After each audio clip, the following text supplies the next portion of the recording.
Hello, beautiful. I have a short and sweet episode for you today about how income tax rates work because they're actually really confusing. So I want to share that with you. But first, I just have a little anecdote. To be totally honest with you, I have been just going through a little thing, having a low moment. And I tell you, the universe is a wonderful thing. I got a gift. I got a ridiculous gift on my way home from Thanksgiving. Um, it's important to know about me that though I never really appreciated the what I call the junior high arts of, sarcasm, noogies, that kind of stuff. I do just love a dick joke. And I won't ruin your podcast by making a bunch of them here. I just want you to know that this is one of my personal pleasures in life. I don't know what it is. It is my particular ridiculousness. But we were coming home. I've been a little blue and I really needed something to lighten my mood. And we were coming home from Thanksgiving. I grew up in Boston and we were with my family. And we had visited the North End, this wonderful Italian neighborhood of Boston while we were there. And my husband got a beautiful salami to bring home to his parents. And and as we went through security, we have TSA pre-check, so we kind of zoomed through security pretty quickly. But my husband's suitcase got held up, and they needed extra scrutiny. And it turns out that the reason it needed extra scrutiny was because of the gigantic sausage that he was sending through.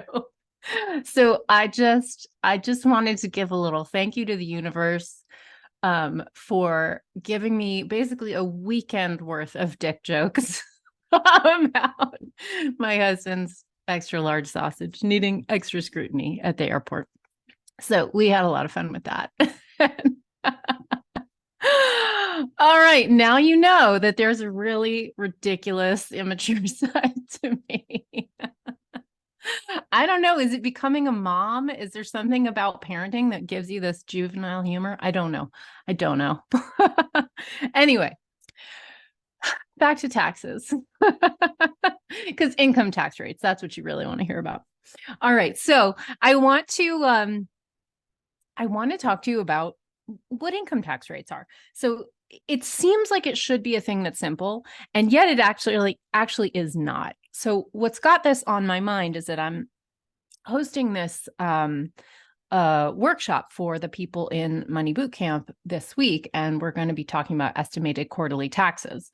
And one of the hard things, something that I always struggle to teach effectively, is how to make an estimate of what your income tax rate is. And the reason that this is so hard, it always makes me feel really self-conscious, because people think it should be a really simple thing to say, right? They think it's just one number. And the reality is actually quite sliced up and quite complex and very difficult to calculate. And so this thing that people think should be easy and is actually hard, I really struggle teaching a good way to get your brain around making an estimate for what your income tax rate is. And one of the reasons this is so important is when you are making calculations every quarter based on the profit of your self-employment, you have to make a calculation for the tax you owe for that quarter, right? So it's very important. It's very easy to make the calculation for your self-employment tax, right? Because that's a flat rate, and that is the same for everyone.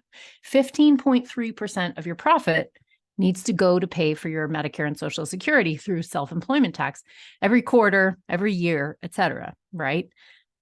Effectively, that rate is also a little more complex than that too. I tend to teach just calculate 15.3% because that is the least confusing for people. Technically, it's more like 14.1% when you actually do the math. And the reason for that is because half of your self-employment tax is actually deductible. So it's actually a little bit lower. It's a shade lower. But the hard one is calculating your income tax rate. And one of the reasons that is so hard, there's several reasons. One of the reasons that's so hard is that you're paying estimated quarterly taxes in the current year. And you do not yet know your tax rate for the year because you have not filed your tax return. That tax return does not get done until the following year.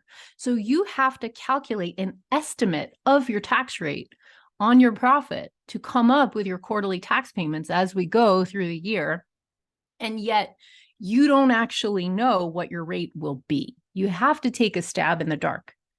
Then layer onto the fact that income tax rates are actually not intuitive at all, because we have a thing called a graduated income tax rate system. I'm about to explain what that means. So not every slice of your income is taxed the same way.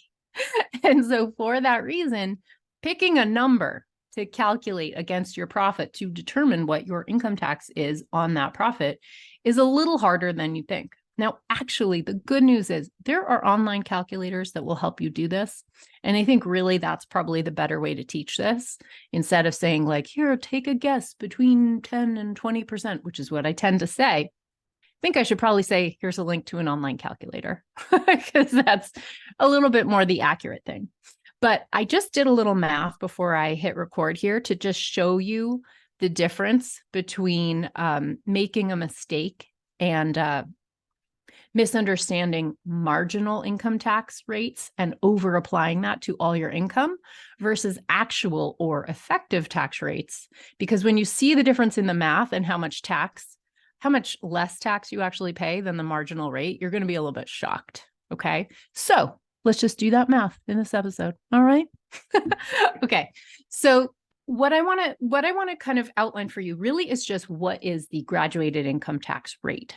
Okay. So we have a progressive taxation rate system for wage income in this country. Okay. I'm saying wage income because we tax capital gains at a different rate. Now, that's a whole other story. That's a whole other podcast. I'd love to get into it because there's some equity issues in there. I actually think taxing wages at a higher rate than capital gains is essentially a tax on the young and a break for the old. And I don't think it's fair. It's also like it's regressive because wealthier people, including older people, are paying a much lower tax rate than people who work, right? So, okay, but we're setting that one aside for right now. That's for a later episode. If you definitely want to hear that, you have opinions, feel free to shoot me a DM on Instagram at Sunlight Tax. But in terms of just calculating rates on your wage income, right? On your salary, on your self-employment income, earned income. That's what we call it in the tax code. We have a progressive rate system so that people who earn wages are paying progressively higher rates as they earn more income. Okay. However, people really get confused when they look at the marginal tax rates and they think that is their actual tax rate on all of the wage income that they earn. And that is false. So I'm going to illustrate to you why that's false and show you how the math is so radically different. It's going to blow your mind. Okay. So the graduated income tax system, think of it like a layer cake. Okay. Now for every single US worker, and I'm saying worker because we're talking about labor specifically here. Okay. So every US worker gets an initial chunk of their income on the layer cake free, tax-free, okay? Up to, if you are single and you earn up to $11,000, your first $11,000 is taxed at a rate of zero, nothing, no tax, okay? And that's the same, and that goes up, that gets doubled basically if you're married filing jointly, somewhere in the middle if you're head of household. Your next slice of income is taxed at the next rate, okay? So over $11,000, you pay a tax of 10% on all income over your first $11,000. Now, what's interesting is you might be a mega earner. Let's say you earn $600,000 a year. Your first $11,000 is still taxed at a rate of zero, right? A person who earns $12,000 for a year, which is, a dramatically lower salary, they're paying the same zero rate on that first $11,000, right? So both people, the wealthy person and the impoverished person, these two people both are paying zero on their first $11,000 of income, right? Now that person who only earns $12,000 a year has $1,000 more dollars, and that $1,000 is taxed at the next tax rate, 10%. Okay. Now 10% of $1,000 is $100. So on $12,000 of earning, that's $100 of tax, right? It's not that much, right? Most of that person's income is not taxed. Okay. And this is how we give a bigger benefit to a person who has less amount of dollars, which is very important because people who have lower incomes spend a far greater percentage of their money, usually close to 100% of it, on the basic necessities. They need every single dollar to pay for shelter, food, clothing, etc. Right? Whereas a wealthier person starts to have more leeway with their money. The top dollars they are putting into IRAs and college funds and wonderful things like that, that I wish we all were able to access. Okay. So the next slice of the layer cake is taxed at 10%. The next slice of the layer cake is taxed at 12%. Then there's a jump and it goes to 22%. That jump happens when your income goes over $44,725 for 2023, in case you're curious. So, close to $45,000, then that money is taxed, kind of jumps up. Then 24%, then 32%, then 35%, then 37%. Those are all of the rates, but each rate is only applied to one sliver of your income. So that person who earns over $600,000, their marginal tax rate is 37%, the highest maximum rate. But only $12,000 of that $600,000 is actually taxed at that marginal rate. If you've ever taken an economics course, you will know that marginal means the end. It doesn't mean average. It doesn't mean the whole thing. So it's a false idea to think that a marginal tax rate is your effective tax rate. These are two different things. Marginal tax rate is the highest rate on your last dollar. Okay. So someone earning $600,000 is paying a marginal tax rate of 37%, but only 12% of their income is actually taxed at 37%, not 100% of their income. Okay. That everything they earned under $578,000 was taxed at lower rates. Okay. Because of that graduated income level. So in other words, if you think about it, the person who earns $12,000 paying the exact same tax as the $600,000 earners paying on their first $12,000, right? They're identical tax amounts, okay? It's just that as you earn higher and higher dollar amounts, those later top dollars get taxed at higher and higher and higher rates, okay? So that is what I say, that is what it means to have a progressive tax rate system, a graduated income tax rates. Okay. So something really important when you are trying to make quick back of the envelope calculations on your taxes, which is a real superpower. And believe me, will save you so much headache if you get really used to doing it. Something that's really important for you to know is you must not use your marginal tax rate because that is the least accurate. That is going to way overshoot the amount of tax that you owe. Okay. So I did a little math for you just to illustrate this concept and show you how far off you would be if you were using marginal rates instead of using average rates. Now, what I advise you use for back of the envelope calculations is use average rates. Usually if you do your taxes through like a tax software, tax prep software, or through, H&R Block or an accountant, usually you will receive a summary page. So your average tax rate is not an official tax number. You're not going to find it on your tax return, which is part of why it's so hard for me to teach about, because I can't say, go look at line 38 the way I can with your estimated tax failure to pay penalties. Those do happen to be on line 38. And yes, you can go look at them. If you're not currently paying quarterly taxes, but you're supposed to be, you'll find your penalty for that on line 38. But the average tax rate, your average tax rate, you're not going to find it, right? It's not on your tax return. But often an accountant or a tax software will calculate it for you so you can see it. Now, we all know if you went to school, you know how to do an average, so you can calculate it yourself. It's not rocket science. Your average tax rate is going to be, You take your taxable income, right? And that is on your tax return. You can find that. And you divide it by your total tax, right? Or sorry, divide your total tax by your total taxable income, right? That will give you your average tax rate. Okay. That's actually going to give you your average income only on your taxable income. Really, your average tax rate is your total income. So your tax divided by your total income is going to be really, so that might even be even more accurate, right? Again, you can see where there's multiple numbers. You can see why people get so confused on this stuff. All right. But I just want to give you an illustration with a really nice round number so you can see where confusing a marginal tax rate with an average tax rate will get you wrong. Okay. So let's take an income of $100,000. Okay. Nice and round. Well, if you're single and you earn $100,000, then your marginal tax rate, in other words, the tax you pay on your very tippity top dollar, is going to be 24%. But if you were to mistake your marginal rate for your income tax for your average rate, you would assume that 24% of $100,000 was your tax.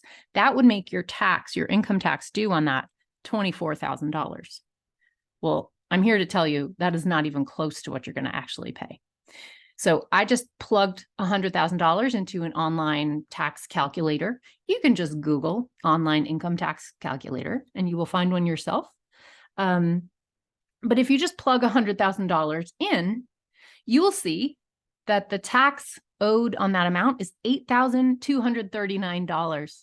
So notice that that's about a third of what the tax would be if you were paying marginal tax rate across all of your income, right? So these numbers are dramatically different. And this is why you want to use an online tax calculator to calculate your tax calculations, or refer to last year's tax return summary page and find your average or effective tax rate, because that will be a much more easy to use, easy to calculate, easy to work with number to make tax calculations for yourself. If you want total accuracy, I'd go to a tax calculator. Ultimately, even the tax calculator is going to be limited by your tax knowledge, right? Because the tax calculator doesn't necessarily know that you bought an electric vehicle and you're going to get a new EV credit this year, right? So your tax return is the ultimate authority in these matters. But if you're doing calculations, year-end stuff, 'tis the season, then this should help you make those calculations for yourself. And for those of you who are struggling to figure out your next estimated quarterly tax payment, hopefully this sheds a little bit of light for you on how to get your head around that tax rate number. So you know how to calculate your self-employment tax. It's going to be 15.3% of your profit, but take that profit and stick it into an online tax calculator or multiply it by your average tax rate, not your marginal tax rate. All right. The other thing that I want to warn you about is a lot of times you will find when you're self-employed that your average tax rate looks very, very high. And when you see that, what's happening is they're including your self-employment tax rate into your average tax rate. Okay. So you got to be careful when you're making quarterly tax payments that you don't double up your taxes and pay twice as high as you need to. If your average, this is why doing the math on your own is a little more empowering, because you can see what's actually included in the numbers. If your self-employment tax is already included in that average tax rate, you can just use that one number and not make a calculation separately for self-employment tax and income tax. All right. Okay. Well, we got a little bit in the weeds on this one, but I hope keeping it short and sweet made it nice and digestible for you. And if you need to leave with some sunshine, just think about an extra large sausage going through, getting extra scrutiny at TSA security at Logan Airport, because that made me laugh all weekend. All right, everybody. Thanks for listening. Thanks for joining me. And for those of you who are in Money Bootcamp, I'm going to see you live in a couple of days in that quarterly tax workshop, and we're going to work out all these numbers together. All right, I'll see you there. See you, everybody. Bye. Thank you for watching. If you like this video, be sure to like, leave a comment, and subscribe to my channel. I'm so grateful for that. This video is for education and entertainment only. Nothing in this episode should be taken as individual tax or financial advice. You can find all the tools, books, and links I reference at sunlighttax.com/podcast.